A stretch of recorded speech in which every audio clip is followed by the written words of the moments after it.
सभी को नमस्कार। हिंदी संसार में आपका हार्दिक स्वागत एवं अभिनंदन। शुरू करते हैं विगत परीक्षाओं में आए प्रश्नोत्तर।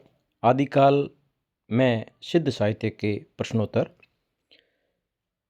कुछ सिद्धों के चर्या गीतों और दोहा कोशों का बोध गाना और दोहा नाम से संपादन या प्रकाशन किसने किया? हरप्रसाद शास्त्री ने।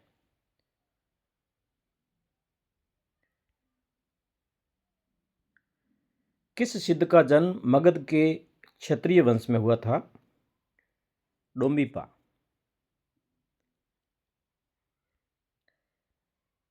किस सिद्ध कवि की साधना का प्रभाव देखकर उड़ीसा के तत्कालीन राजा व मंत्री उनके शिष्य बन गए? लुइपा।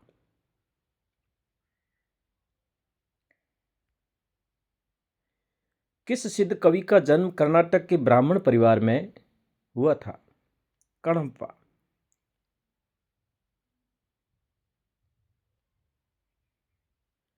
सिद्ध किन्हें कहा जाने लगा?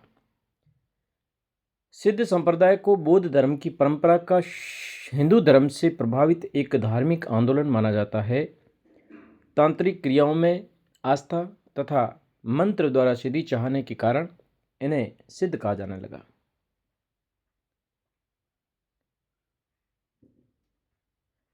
किन विद्वानों ने 84 सिद्धों को या 84 सिद्धों के नामोल्लेख किया? किन विद्वानों ने 84 सिद्धों का नामोल्लेख किया? राहुल शांकृत्यायन एवं आचार्य हजारी प्रसाद द्विवेदी ने। 14वीं शताब्दी के किस मैथिली ग्रंथ में 84 सिद्धों के नाम दिए गए हैं? ज्योतिश्वर ठाकुर रचित वर्ण रत्नाकर में। सरहपाद का समय 769 ईस्वी राहुल शांकृत्यायन के अनुसार। सरहपाद ने कितने ग्रंथों की रचना की? 32। सरहपाद की मुख्य रचनाएं कायाकोश, दोहाकोश, सरहपाद गीतिका, चर्या गीति, दोहाकोश। कायाकोश, दोहाकोश, सरहपाद गीतिका, चर्या गीति, दोहाकोश। डोम्बिपा ने कितने ग्रंथों की रचना की? 21। मुख्य ग्रंथ है योगचर्या, डोम्बी गीतिका। योगचर्या रचना डोम्बिपा, डोम्बी गीतिका डोम्बिका, डोम्बिपा।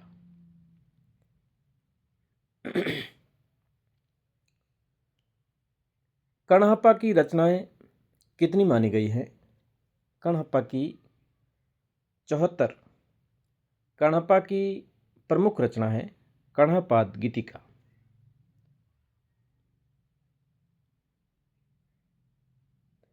दोहाकोश का संपादन किसने किया? डॉक्टर प्रबोध चंद्र बागची।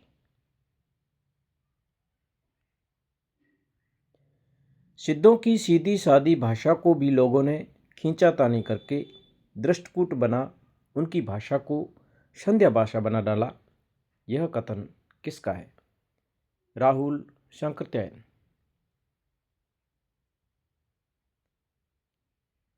सार्वभौम हिंदी का प्रथम कवि माना जाता है। सार्वभौम हिंदी का प्रथम कवि सरहप्पा।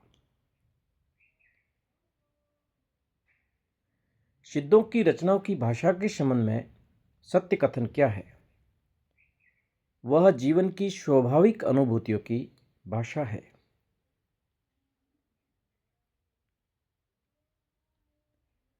चौपाई दोहे का सबसे पुराना प्रयोग शायद यही है। जो कुछ पुराना साहित्य उपलब्ध है उससे लगता है कि पूर्वी प्रदेश के बौद्ध सिद्धों ने ही इस शैली में लिखना शुरू किया था। उक्त कथन किस विद्वान का है? हजारी प्रसाद द्विवेदी। चौपाई दोहे का सबसे पुराना प्रयोग शायद यही है। जो कुछ पुराना साहित्य उपलब्ध है उससे लगता है कि पूर्वी प्रदेश की बौद्ध सिद्धों ने ही इस शैली में लिखना शुरू किया था। उक्त कथन किस विद्वान का है? हजारी प्रसाद द्विवेदी।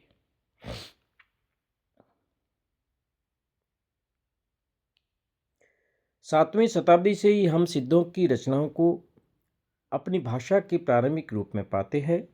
उक्त कथन किसका है? डॉक्टर राम कुमार वर्मा।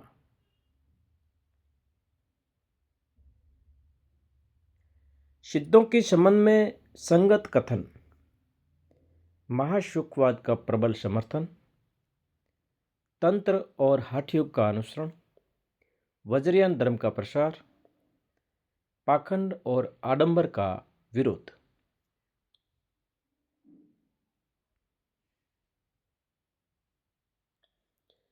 शायद कविता के रूढ़िबद्ध संकीर्ण लक्षण को लेने पर कबीर की तरह सिद्धों की कविता भी कविता न गिनी जाए, या कम से कम अच्छी कविता न समझी जाए, लेकिन उन्हें कविता मानना ही पड़ेगा। सिद्ध साहित्य के संदर्भ में उक्त कथन किसका है? राहुल शांकरत्यायन। शायद कविता के रूढ़िबद्ध संकीर्ण लक्षण को लेने पर कबीर की तरह सिद्धों की कविता भी कविता न गिनी जाए, या कम से कम अच्छी कविता न समझी जाए, लेकिन उन्हें कविता मानना ही पड़ेगा। सिद्ध साहित्य के संदर्भ में उक्त कथन किसका है? राहुल शांकरत्यायन।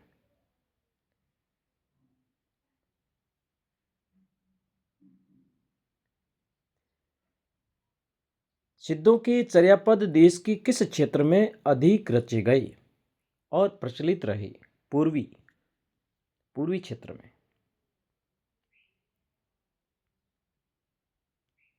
सिद्ध साहित्य की प्रवृत्तियां: पाखंड और आडंबर का विरोध, सहज जीवन पर बल, सहज भोग मार्ग और महाशुकवाद का मंडन, खंडन नहीं बल्कि मंडन, महाशुकवाद का मंडन, रहस्य भावना की प्रधानता।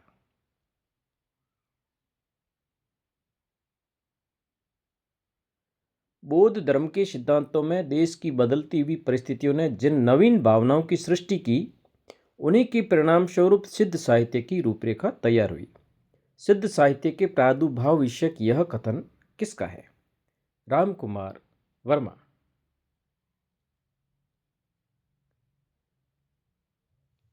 धन्यवाद सभी को। अग्रिम वीडियो पाने के लिए आप इस चैनल से जुड़े रहें। सब्सक्राइब नहीं किया है तो सब्सक्राइब भी कर दें। धन्यवाद।